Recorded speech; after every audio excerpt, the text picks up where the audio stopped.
www.srradio.com.es. Describiendo Aloha para el mundo. SR Radio. Acorta las distancias mundiales. www.srradio.com.es.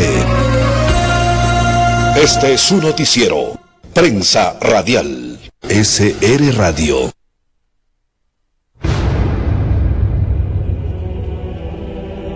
En Prensa Radial, el análisis político del momento.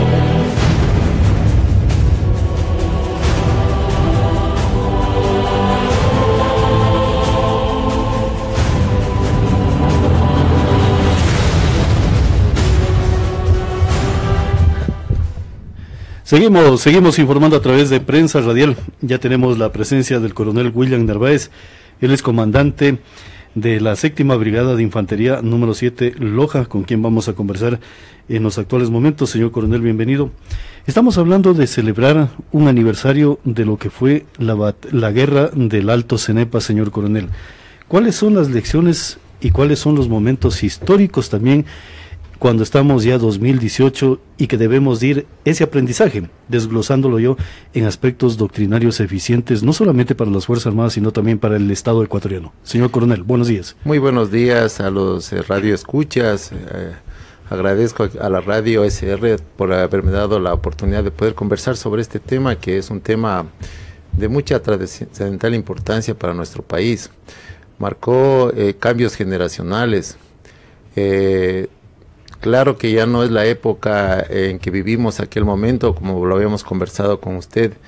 Realmente el Ecuador vivía otros momentos, había mucha articulación entre las instituciones.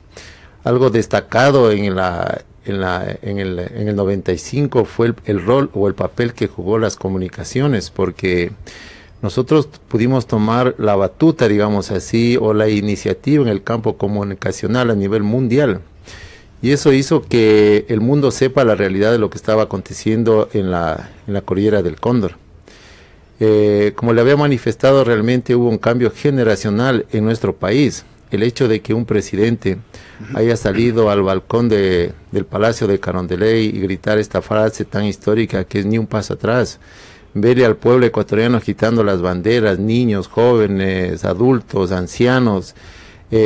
No había clases sociales, las empresas, las industrias, todo mundo en lo absoluto se volcó a defender junto al ejército ecuatoriano, como se decía, un solo puño a defender la heredad territorial.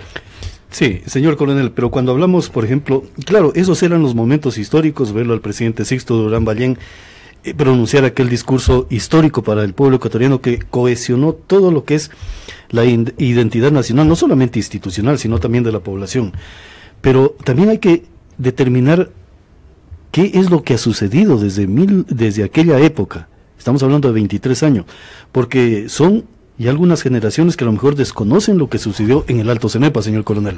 Por supuesto, o sea, ha habido cambios, ¿no? Ha habido cambios sustanciales. Se inició con un proyecto de reestructuración de Fuerzas Armadas, ¿no? Usted sabe muy bien que también se ha propuesto que Fuerzas Armadas cumpla con otros roles, ¿no? Sin embargo, no hay cómo descuidarse de la soberanía e integridad territorial de nuestro país, porque las guerras no es que suceden de un día para otro, es como los terremotos. A veces no avisan y tenemos que estar preparados. Como ejemplo, vemos lo que sucedió en Manabí. Fue un acontecimiento que nadie lo preveía que iba a suceder, pero sin embargo sucedió. Y la buena respuesta que tuvo las Fuerzas Armadas también frente a ese evento creo que fue algo muy importante. Las guerras son iguales. Las guerras no es que ocurren después de 5 años, 10 años, 20 años, 40 años. Existen otras ¿cómo diríamos? Existen otras intereses, otros perfecto. Intereses, ya han cambiado, ya por ejemplo, intereses territoriales en el sentido de espacios o extensiones territoriales, eso ya no existe. Ahora los intereses del futuro son intereses más bien de tipo económico, claro, porque se van agotando los recursos de los países. Vemos, ¿no es cierto?, que con los cambios climatológicos se crea la necesidad inclusive de proteger mucho el agua, un líquido vital para la subsistencia de los seres humanos. El Ecuador es dueño de las nacientes de este líquido vital, porque de nuestras cordilleras, de nuestros nevados, esto va hacia los países, digamos, vecinos. En este caso va hacia el Perú, aquí como Loja, ¿no es cierto? Bien sabemos que los ríos que pasan por Loja van realmente hacia el Perú. Entonces tenemos nosotros en plena línea de frontera grandes riquezas auríferas, minería específicamente, ¿no?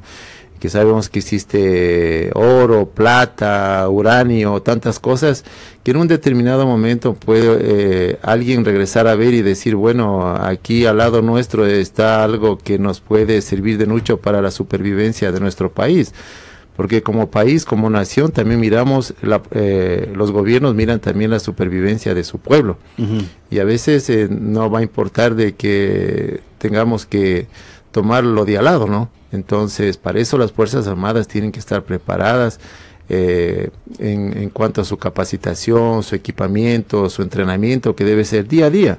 Si no entrenamos, si no nos preparamos, si no tenemos los medios, llegado el momento, a lo mejor no estemos en las mismas condiciones que fue en la guerra del Cenepa, que fue un conflicto focalizado, no fue un conflicto generalizado. Sin embargo, estuvimos en pie de lucha, digamos así, en emergencia, todo el ejército ecuatoriano. Aquí estuvimos alrededor de 55,000 hombres en línea de frontera, ¿no es cierto? Más el armamento, el equipo, defensa antiaérea, la aviación de la Fuerza Aérea, nuestra aviación, la Marina. O sea, realmente en esa época nosotros estábamos entrenados y preparados para defendernos de cualquier agresión. El hecho es de que fue el primer país en todo el continente ecuatoriano, en todo el continente americano, perdón, en el cual hubo un enfrentamiento aéreo que fue victoria para el Ecuador. Ese acontecimiento no se había dado en toda la historia, desde la colonia hasta la actualidad, ¿no es cierto?, de que haya existido un combate aéreo en América del Sur, y ocurrió en nuestro espacio aéreo, la cual nosotros logramos la victoria. De igual manera teníamos equipo antiaéreo, teníamos radares que funcionaban perfectamente, y eso también, con eso logramos evitar de que exista una escalada del conflicto, ¿no es cierto?, porque se derribó 9 aeronaves peruanas. Entonces eso frenó realmente el avance peruano, y creo que hubieron situaciones importantísimas. El entrenamiento, ya digo, la preparación que teníamos antes era fuerte, ¿no es cierto?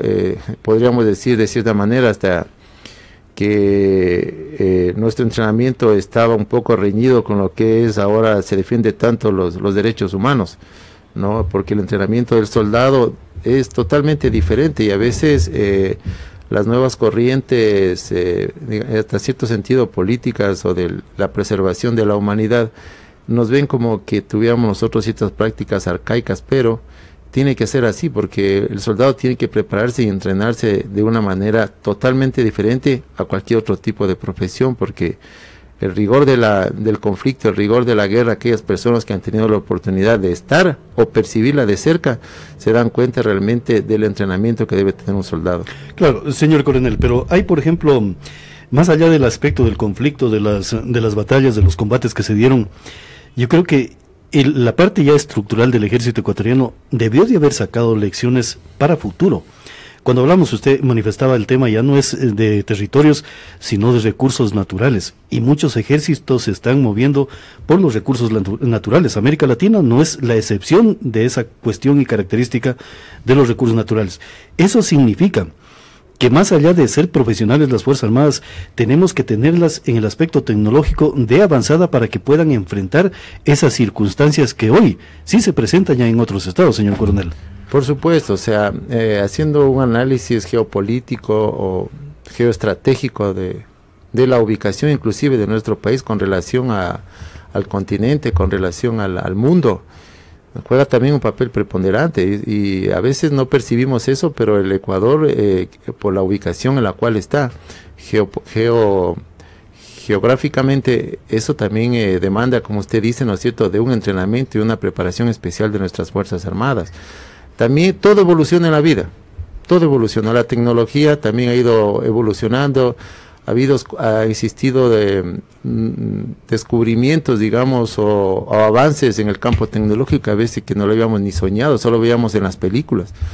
Y vemos que realmente tenemos que ir a la par de la tecnología, porque si no estamos a la par de la tecnología quedamos rezagados. Y justamente el hecho que usted dice, ¿no?, de que nuestras Fuerzas Armadas deberían tener otro tipo de entrenamiento y preparación, pero por supuesto, tenemos que ir a la par de la tecnología, ¿no es cierto?, tener satélites, tener medios tecnológicos que nos permitan tener una alerta temprana y poder actuar, porque claro, no solamente la tecnología, también es la parte, ¿no es cierto?, de la presencia del soldado, porque tecnológicamente podemos mirar, podemos a lo mejor de pronto actuar, pero la presencia física del soldado en el punto es importante, es lo que materializa, como nosotros decimos, el cumplimiento de la misión, la presencia del soldado física en el territorio. Claro, señor coronel, hay un aspecto social que sí quiero consultarle para tener también su análisis y su criterio. En los actuales momentos la República del Ecuador se halla comprometida en una discusión netamente política, pero no estamos topando la estructura del Estado. Como usted manifestaba, en los actuales momentos es necesario tener fronteras seguras, no solamente para preservar la calidad de vida de los ciudadanos, sino también los recursos naturales. Es necesario discutir profundamente desde el punto de vista constitucional y político qué característica de organismos de seguridad debe de tener el Estado ecuatoriano. Ni siquiera estamos hablando de un gobierno, sino el Estado ecuatoriano, señor coronel. Claro, las Fuerzas Armadas se deben realmente al pueblo. Como usted sabe perfectamente, nosotros tenemos ya una historia de 192 años desde la creación del ejército ecuatoriano. Entonces, los gobiernos establecen sus políticas, pero nosotros nos debemos realmente al Estado, ¿no es cierto? Porque el Estado es el que va subsistiendo a través de los tiempos. Los gobiernos van renovándose cada 4 años, 5 años, dependiendo del momento histórico que se viva ese momento. Pero sí es cierto que se tiene que hacer un análisis, se tiene que hacer una retrospectiva y una prospectiva, ¿no es cierto?, de qué es lo que el ejército realmente debe cumplir, ¿no es cierto?, analizando los nuevos escenarios, las nuevas amenazas, pero no tenemos que ser tampoco pensar en el mañana muy próximo. Tenemos que proyectarnos realmente hacia unos 50 años, como hacen las grandes potencias. Las grandes potencias se proyectan 50, 100 años adelante. No podemos nosotros también pensar solo en el día a día o pensar en mañana. Entonces eso hace que también los grandes estados se desarrollen de una manera armoniosa, con objetivos claros, porque los objetivos claros y haciendo el análisis prospectivo, ¿no es cierto? Esto nos permite realmente establecer cimientos para las futuras generaciones. Como digo, no tenemos que pensar simplemente en el mañana, tenemos que pensar en las futuras generaciones y qué es lo que les vamos a heredar a ellos. Y algo, digamos, para mí un tesoro importantísimo es la seguridad, vivir en paz, vivir en armonía, vivir en tranquilidad, en equilibrio. Eso hace que las cosas, ¿no es cierto?, mejoren mucho. Yo hago una comparación, por ejemplo, Loja. Loja es una ciudad, yo no soy de Loja, pero yo en el tiempo que estoy acá y en otra ocasión que tuve la oportunidad de militar aquí en Loja, yo veo que es una ciudad ordenada, organizada, la gente es educada, culta. O sea, lo que yo digo, es una ciudad pequeña. Hay ciudades grandes, hay pueblos que son grandes, pero que por la cantidad de personas o lo que tienen son pueblos grandes, pero no han logrado desarrollar, ¿no es cierto?, una cultura y una identidad como lo tiene Loja. Y yo, por ejemplo, que no soy de acá y me miro a Loja y yo le veo una ciudad, o sea, y una ciudad tranquila, vivible, ¿no es cierto?, en todo sentido. Entonces, eso es lo que uno tiene que buscar, ¿no es cierto?, para dejarles de herencia a sus generaciones. No podemos dejar de herencia a nuestras generaciones una ciudad o un país convulsionado, un país con problemas. Tenemos que ir madurando. Yo sé que el Ecuador, ¿no es cierto?, el Ecuador es joven republicanamente, ¿no? Nosotros en relación a Europa, en relación a otros continentes que ya han pasado por pestes, guerras, invasiones, les han invadido, o sea, si uno estudia la historia de Europa, no es que Europa nació así como el Ecuador es joven, ¿no es cierto? Y por eso ocurre lo que nos ocurre a veces en nuestro país. Pero tenemos que ir madurando políticamente, tenemos que ir madurando en el ámbito social y tomar como ejemplo, como les digo, estas ciudades, así, como Loja, cómo es la gente, cómo es su cultura, su educación, ¿no es cierto? Y tratar de ser así. Porque yo que he tenido la oportunidad de visitar países, de visitar ciudades grandes, a veces es invivible, o sea, el hecho de vivir en una ciudad grande, sin que tengas ciertas características, sobre todo la seguridad, es invivible. Entonces, ¿de qué me sirve vivir en una ciudad grande si realmente vivo tiene amenazas constantes? Ahora, señor coronel, por ejemplo, usted decía algo importante de la responsabilidad social o de la responsabilidad del ciudadano. Es necesario articular nuevos argumentos jurídicos, por ejemplo, hablemos del servicio militar. Si estamos hablando de amenazas que están latentes en los estados, en continentes, América Latina no está exento de lo que es el expansionismo de determinados estados. Entonces, para precautelar ello, necesitamos también el compromiso de los ciudadanos para que sean parte de esa estructura de defensa, señor coronel. Por supuesto, como ejemplo, Israel, ¿no es cierto? Todos, absolutamente todos, tienen hecho la conscripción militar. Todos. O sea, no existe un grupo nomás que el que quiera hacer, no, absolutamente todos, porque ellos les tienen claro, ¿no es cierto?, las amenazas que ellos viven día a día, ¿no?, en Palestina. Y como digo, y todos los países del mundo tienen sus reservas. Lo que usted acaba de mencionar se llaman las reservas. Claro. Entonces tiene que haber realmente ir formando gente que en un momento indicado llegan a completar una necesidad que nosotros tenemos, que le llamamos el orgánico, ¿no es cierto? Porque no es que las Fuerzas Armadas están al 100%, las Fuerzas Armadas trabajamos nosotros a un 60, un 70%, porque tenemos una estructura, y esta estructura no está al 100%. Los que llegan a cubrir esta estructura son realmente nuestras reservas, y las reservas son los conscriptos. Y los conscriptos en la actualidad están realizando un periodo de entrenamiento de apenas de 6 meses. En otros países es mínimo 1 año y hasta 2 años. En Israel 2 años. Correcto. En el Perú es 2 años, ¿no es cierto? Y aquí en el Ecuador hemos ido debilitándonos, o sea, y a veces uno no le encuentra sentido, porque Colombia, estamos al lado de dos monstruos, porque Colombia es el tercero posiblemente en Latinoamérica, ¿no es cierto?, en el tema de equipamiento militar, todo lo que conlleva esto. El Perú igual, no es que el Perú, a raíz de que terminó con nosotros, ellos empezaron a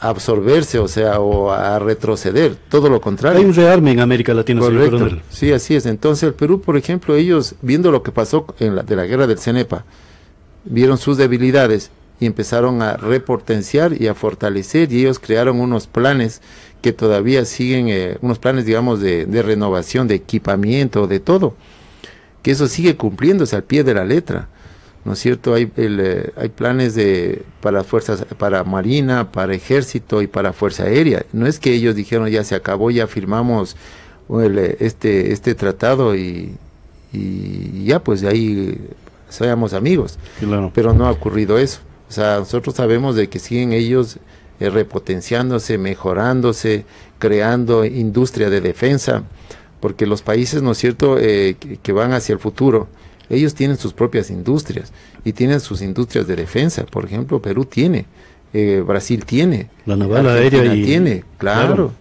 Tienen bien desarrollado. Colombia tiene, y nosotros nos hemos quedado. O sea, uno no entiende, o sea, porque si usted necesita hacer un reclamo internacional o lo que sea, usted necesita tener fuerza, porque sin fuerza, ¿no es cierto?, está bien que tenga el campo político, pero usted ve lo que sucede en otros países, que, claro, ¿no es cierto?, si no tiene un respaldo de Fuerzas Armadas, no a nivel nacional, a nivel internacional, nadie les topa. Pero si usted no tiene un respaldo que diga, a ver, ya un ratito, pongámonos fuertes y reclamemos. En la parte política simplemente nos dicen, aquí las palabras no valen, aquí el tema es este. Correcto. Y aquí sí se hace todo. Usted regresa a ver y dice, síganme muchachos, pero ¿con qué le sigo? Con buena voluntad o con palabras no se sigue. Así es. Coronel, usted puso un ejemplo muy claro y yo le pregunto lo siguiente. Por ejemplo, Israel, claro que tuvo que reorganizar y organizar toda una estructura militar, incluso su industria militar, desarrollarla en base de otros conceptos internacionales, por la cantidad de peligro que tenía en sus fronteras. En el Ecuador casi prácticamente está pasando lo mismo. Estamos hablando de industrias y de equipamiento militar en el sur. En el norte también similar. Colombia es una potencia militar de América Latina. Venezuela lo mismo. Brasil lo mismo. Chile tiene similares características, señor coronel. ¿Y el Israel de América Latina? ¿Qué sucede, señor coronel? ¿Cuál es la inversión del Estado ecuatoriano que tiene que tener para poder mantener esa fuerza que nos permita sostener las palabras políticas en cualquier escenario mundial, señor coronel? Así es. Bueno, lo que tenemos que prácticamente hacer, digamos, ¿no es cierto? Primero, esto es voluntad política, ¿no es cierto? No es que dependa mucho de Fuerzas Armadas, porque nosotros trabajamos en función de lo que tenga ese momento el país. Hablemos el tema presupuestario. Nosotros somos pueblo ecuatoriano, claro, somos parte del pueblo, no podemos ser indiferentes a la realidad nacional. Y nosotros obviamente tenemos que ajustarnos también a lo que vive el país. Entonces no podemos exigir, ¿no es cierto?, que este momento nos rearmen y que gaste un contingente de dinero, ¿no es cierto?, que puede afectar a la economía del país. Tampoco nosotros podemos ser ignorantes, o tampoco podemos taparnos los ojos y no mirar lo que está sucediendo en nuestro país. Nosotros somos más que nada el ejército ecuatoriano siempre ha sido muy solidario con el pueblo. Entonces, nosotros sí seguimos entrenando, nosotros en base a las capacidades que tenemos en la actualidad, seguimos entrenándonos y preparándonos para cualquier escenario. Que no tengamos lo óptimo, digamos que es cierto, ¿no?, en relación a los dos vecinos, pero sin embargo el ejército ecuatoriano nos mantenemos y estamos preparándonos permanentemente con lo que tenemos. Claro. Con lo que tenemos. Pero claro, que no es lo ideal. Claro, pero señor coronel, pero en los actuales momentos, y esa es una presión mía, a lo mejor estoy errado o equivocado y usted me puede corregir, en América Latina se está viviendo prácticamente una guerra fría. Hay potencias militares que han aterrizado en el territorio latinoamericano. Estamos hablando de China, estamos hablando de Rusia, estamos hablando de Estados Unidos, que son potencias económicas y militares. ¿Cómo queda el Ecuador frente a esas potencias cuando ya tienen intereses bien establecidos y puntualizados? Por ejemplo, Estados Unidos en lo que es las tres esquinas, donde hay un gran bolsón de agua dulce para lo que es la humanidad. China, similar situación. Y Rusia no se escapa de ello. Entonces, señor coronel, ¿cómo tenemos que ir atisbando esos elementos de la geopolítica internacional que está movilizando fuerzas militares, señor coronel? Bueno, esto no es tampoco, digamos, muy oculto que digamos. De la civilización o la humanidad siempre, como lo dije en un momento, ha buscado, ¿no es cierto?, la supervivencia de su pueblo. ¿No es cierto? China lo hace, Estados Unidos lo hace, las grandes potencias lo hacen porque buscan la supervivencia de su pueblo, y donde ellos ven oportunidades, allá van, ¿no? Ahora, nosotros no somos realmente una potencia mundial, ni que andemos buscando intereses o recursos fuera de nuestras fronteras, y por eso sí no hay que perder de vista y hay que hacer un análisis geopolítico muy responsable, ¿no es cierto?, de qué puede suceder con nuestro país en el futuro frente a estas grandes potencias que pueden querer obtener nuestros recursos por la fuerza o por otro tipo de argucias, digamos así, ¿no es cierto? Porque en la actualidad se trata en lo menos posible tomarse las cosas por la fuerza, porque existen obviamente tratados internacionales, organismos internacionales, que hace que exista cierto orden en el mundo y esto no ocurra de esta manera, ¿no? Pero sin embargo, hay que tener, ¿no es cierto?, una fuerza que pueda, como usted decía, decir, bueno, yo tengo quien me defienda, porque ¿de qué sirve tener un discurso político si no tengo quien me defienda?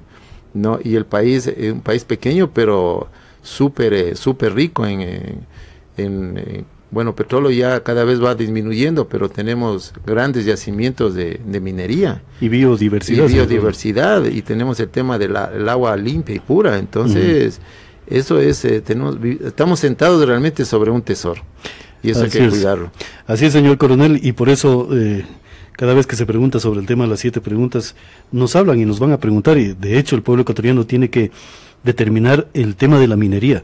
El tema de la minería no es únicamente evitar que se extraigan los recursos naturales, sino ponerle esa seguridad que estamos hablando. ¿Y quién puede brindar seguridad? Por eso es lo que manifestábamos. A lo mejor se va a reformar toda la Constitución y poner parámetros en la cual se diga las Fuerzas Armadas van a ser de esta característica, con proyección para unos 50, 100 o 200 años de la vida republicana del Estado, hasta cuando permitan los movimientos geopolíticos mundiales, señor coronel. Muchísimas gracias por haber estado en Prensa Radial. A usted le agradezco mucho por la entrevista y estamos a las órdenes para tener cualquier charla conversatoria aquí en la radio. Perfectamente, señor coronel. Gracias. Seguimos informando a través de Prensa Radial. Muy bien. La guerra del CENEPA de 1995 fecundó la semilla de un nuevo y mejor país. 26 de enero, 23 años de paz, unión y desarrollo nacional. La guerra del CENEPA de 1995 fecundó la semilla de un nuevo y mejor país.